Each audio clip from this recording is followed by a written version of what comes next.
특별히 학교 밖에서 인터뷰를 진행하게 되었습니다. 교수님의 일정과 동선을 고려해서 이렇게 새로운 공간에서 만나 뵙게 되었는데요.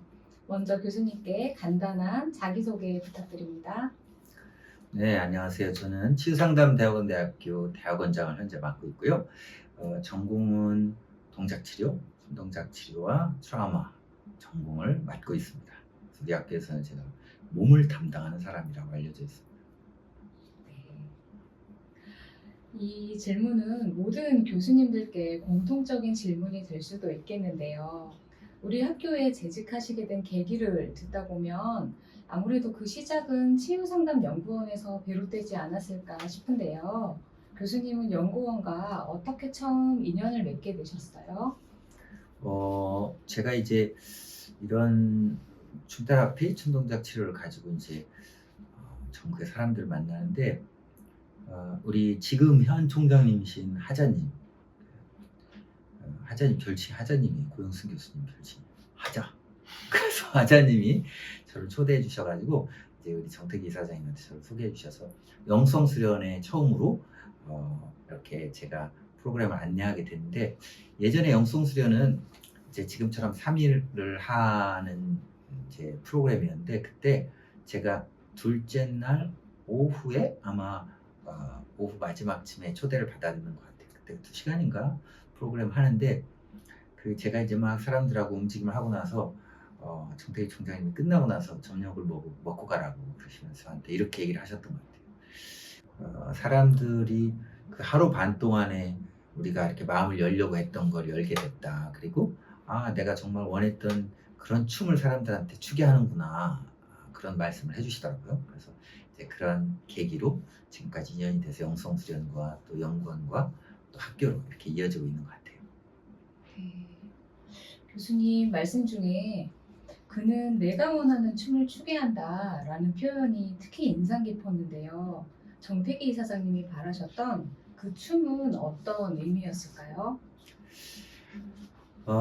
그때 저한테 이제 춤 얘기를 하시면서 어떤 춤 얘기를 하셨냐면, 사람들한테 춤을 추게 해야 된다. 그래서 왜 그런 생각을 하셨을까 제가 이제 물어보니까, 자유로운 사람들의 표상은, 또 표시는 사람들이 자유롭게 아이들처럼 춤을 춘다는 거예요.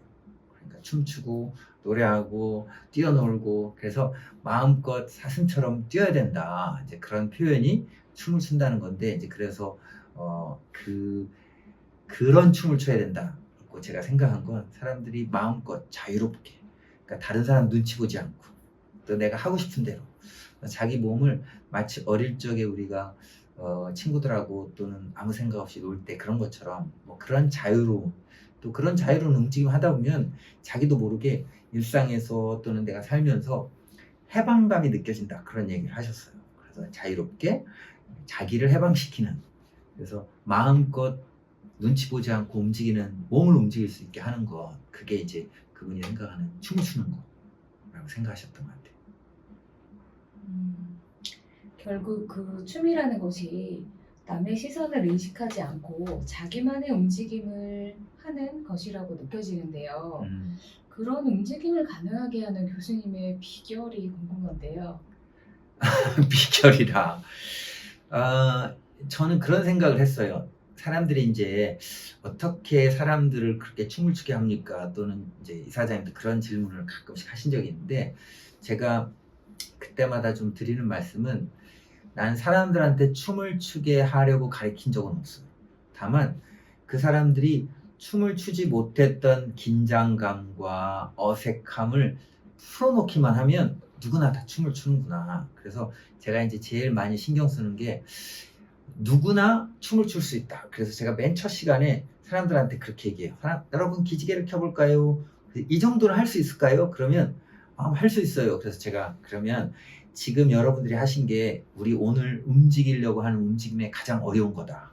그러니까 사람들이 춤 그러면 뭔가 좀 동작이 어렵고 따라서 해야 되거나, 혹은 좀 어려울 거라는 생각을 해요. 그래서 제가 이제 그러니까 이제 어려운 걸 내가 굳이 할 필요 없잖아요. 그래서 그런 어색함이나 또 긴장감들을 이제 얘기하는 것처럼, 이 춤이라고 하는 게 누구 동작을 따라서 하는 게 아니라 내가 할 수 있는 만큼 하되, 복잡하고 어려운 동작을 가르쳐 주는 게 아니라 저는 아주 단순한 동작으로 또 그분들이 그런 동작을 반복하다 보면 리듬을 타게끔 돼요. 그래서 우리가 흔히 몸치들이 자기 동작을 잘 못하는 이유 중에 하나는 이 동작이 자꾸 신경이 쓰이는 거야. 그리고 또 하나는 사람들이 자꾸 볼까봐 신경을 쓰이는데, 그래서 저는 이제 내 몸에 어떻게 하면 집중을 시킬까. 그래서 뭐 다양하게 두드리기도 하고 또는 음악을 기분 좋은 음악을 틀어서 리듬이 맞는 음악을 틀어서 그 리듬이라고 하는 게 보통 박자로 치면 한 BPM으로 뭐 어렵게 얘기하면 한 100에서 120짜리예요. 그게 뭐냐면 이 심장 박동 같은 움직임이에요.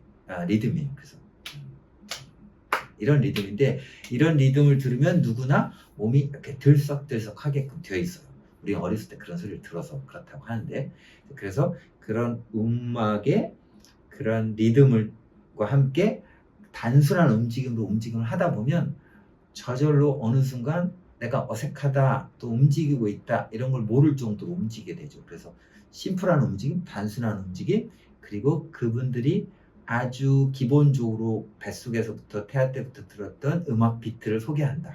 이게 아마 뭐 비결이라면 비결일까? 그렇습니다. 네. 교수님 수업 중에 해주셨던 말씀이 좀 기억이 남아요. 신인 무용단 시절에 태어나서 처음 춤을 추는 듯한 경험을 하셨다고 하셨어요. 그건 어떤 경험이었고 그 경험이 교수님의 춤 인생에 어떤 변화를 가져왔나요?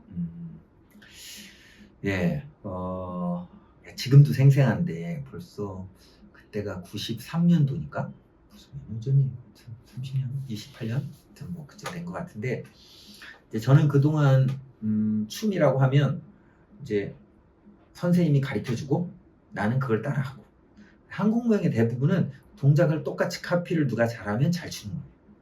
그런데 이제 그런 춤을 배우고 그런 춤으로 무용단에 들어가서 공연을 하고 또 그런 거를 연습을 했는데, 어느 날 제가 영성수련, 우리가 지금 하고 있는 영성수련 같은 거에 들어갔는데 그때 한 다섯째 날인가 넷째 날인가 모르겠다. 하여튼 저녁에 스피리추얼 댄스 프레이어, 스피리추얼 하모니 댄스 프레이어, 이름이 복잡하네. 아무튼 함께 춤을 추는 그런 시간이 있었어요. 근데 함께 춤을 춘다고 그래서 그분이 목사님이셨는데 무슨 춤을 안내하나, 내가 전문가인데. 그런데 이렇게 세 명이 이렇게 삼각형으로 서라고 하면서 맨 앞에 있는 사람이 눈을 감고 그냥 팔을 들어서 천천히 움직이기만 하면 된다는 거예요.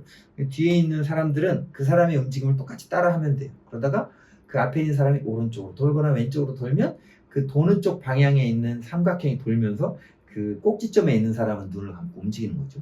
근데 그런 움직임을 한 1분쯤 했는데 갑자기 어느 순간 맨 앞에 있는 사람이 내가 그 뒤에 서 있었는데 앞에 있는 사람이 갑자기 몸을 휙 하고 돌았는데 같이 세 명이 휙 도는 그런 일이 벌어지는 거예요. 그래서 아니, 이 사람들이 춤을 추지도 않고 나중에 춤을 배우지도 않았는데 어떻게 그런 일이 일어날까. 그리고 또 하나는 내가 뭘 어떻게 움직여야지, 어떻게 해야지 계획하거나 혹은 미리 배운 걸 연습하지도 않고 또 춤을 처음 춘다고 하는 사람들하고 같이 춤을 추는데도 내 생각에 나도 모르게 내 안에서 춤이 막 움직여지네. 그리고 누구나 거기 있는 사람들이 다 그런 형식으로 춤을 추는 거예요. 그래서 내가 너무 그때 경험이 이제 나중에 생각하니까 어머나, 어떻게 이럴 수가 있지, 어떻게 저렇게 세 명이서 동시에 계획도 안 했는데 슉 이렇게 그런 동작할 수 있지. 느린 거야 그럴 수 있지만. 이제 그리고 나서 제가 무용단에 돌아와서 제가 좋아하던 그때 이제 제가 이제 친한 그 후배들하고 같이,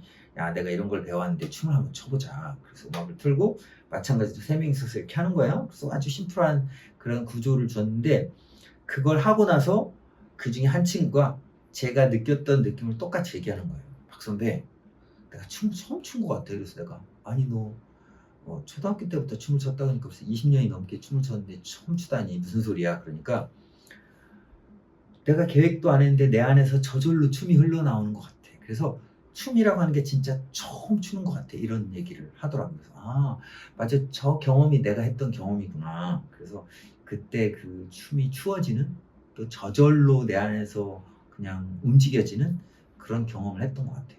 근데 이제 이런 춤이 그런 춤을 경험하고 나서 제가 93년도에 경험하고 95년도에 영국을 가게 되거든요.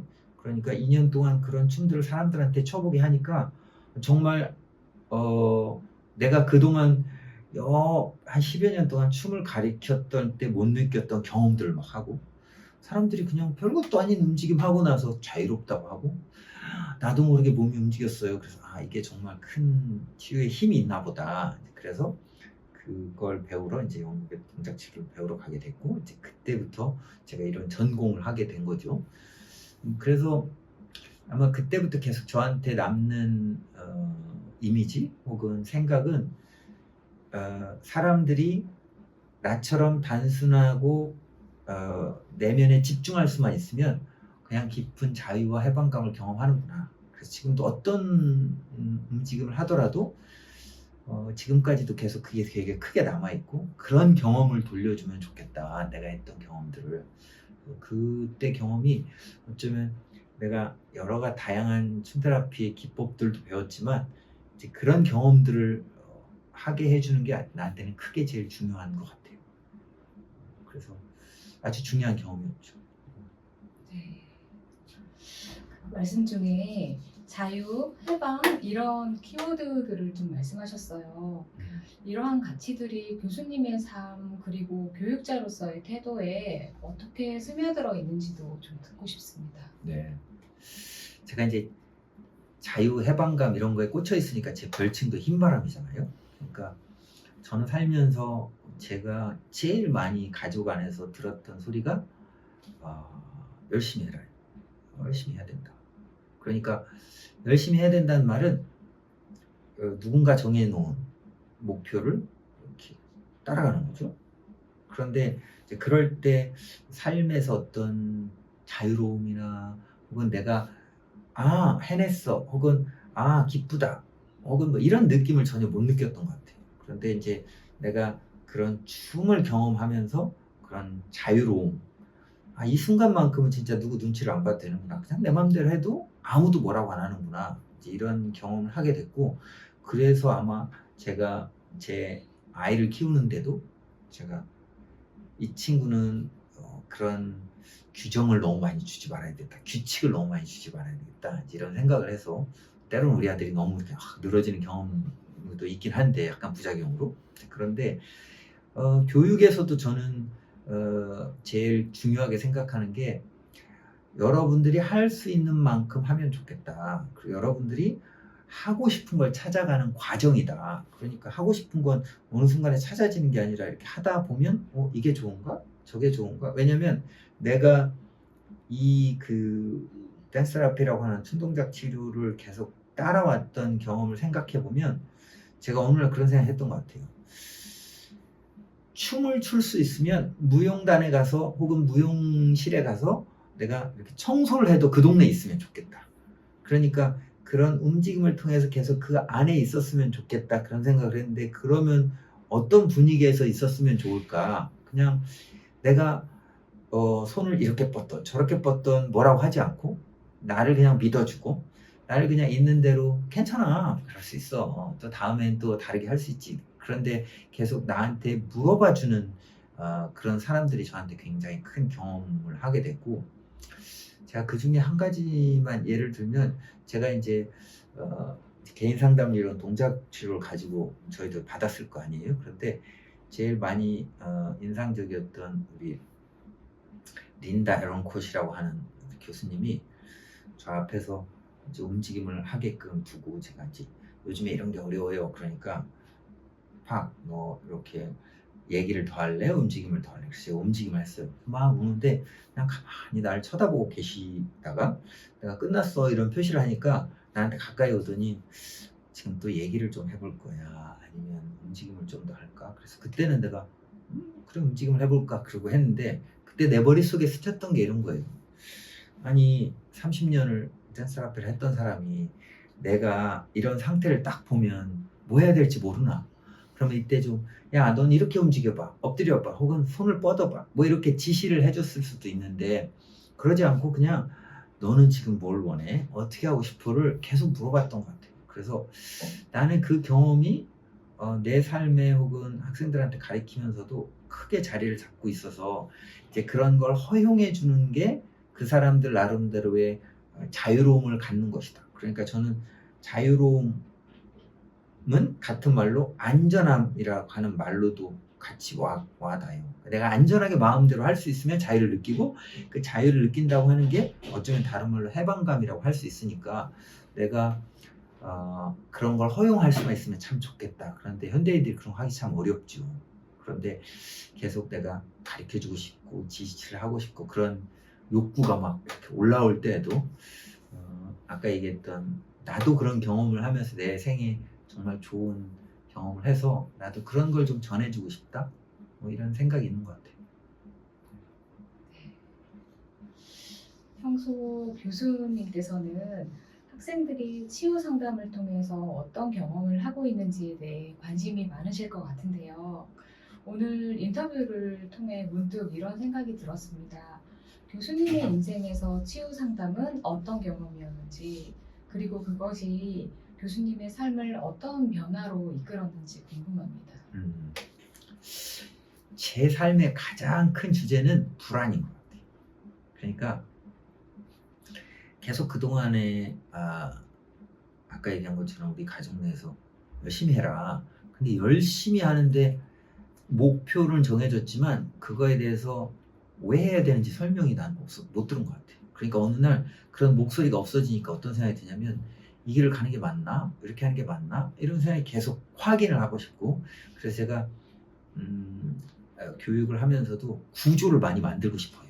저는 자유로움을 원하지만 큰 구조가 있어야 이 안에서 자유로울 수 있는 이 구조가 뭐지를 제가 되게 찾는 편인데 치유 상담이 나를 그냥 안전하게 너 자신을 믿고 가도 괜찮아 뭐 이런 목소리를 계속 나한테 들려주는구나. 그러니까 뭐 치유 상담이라고 할 때 우리가 이제 정태희 이사장을 떠올리는데 이제 그분 말을 빌면 그냥 들어줘봐 사람들. 그러면 그 사람들이 자기가 잘 찾아가요. 듣기만 해줘도. 그러니까 이제 그런 목소리로 나한테는 치유 상담이라고 하는 틀이 나를 그냥 이리저리 흔들려도 그 안에서 놀 수 있게 혹은 머물러도 좀 안정감을 느낄 수 있게 해주는구나. 그래서 내 삶에서 안정감 있으면 나는 좀 뭔가를 마음껏 하는 것 같아요. 그래서 그런 테두리, 안정감을 만들어주는 테두리를 준 것 같아요. 그래서 그런 면에서 되게 중요하죠. 안정감을 가질 수 있다는 게. 네. 마지막으로 이 영상을 보고 있는 우리 학교 학생들 그리고 치유 상담에 관심을 갖고 계신 분들에게 교수님께서 전하고 싶은 자유로운 한마디를 부탁드립니다. 아주 어려운 말이네요. 한마디로 하라고 하니까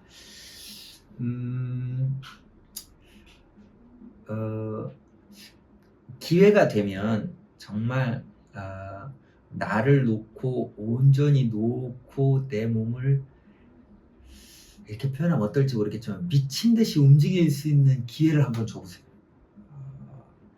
그래서 내가 진짜 내가 있다는 것도 잊어버리고 주변 사람들이 날 보고 있다는 것도 잊어버리고 이제 그럴 수 있을 정도로 그런 경험들을 하시면 좋겠다. 물론 치유 상담이 여러 가지 배우는 것도 많지만 그 안에서 제가 치유 상담을 해서 꼭 경험해 보셨으면 좋겠는 건 정말 그런 우리가 영성 수련에서 만나는 것처럼 그런 경험들을 아주 진하게 하는 시간이 있으면 그게 나를 이렇게 놓는 경험, 한 번만 놓는 경험을 하게 되면 제 경험으로는 그런 경험이 놓치지 않고 내 삶을 이렇게 끌고 가게 또는 뭔가 더 깊은 세계로 가게끔 해주는 한마디로 하는데 되게 길었지만 아무튼 한번 놓는 경험을 하시라. 온전히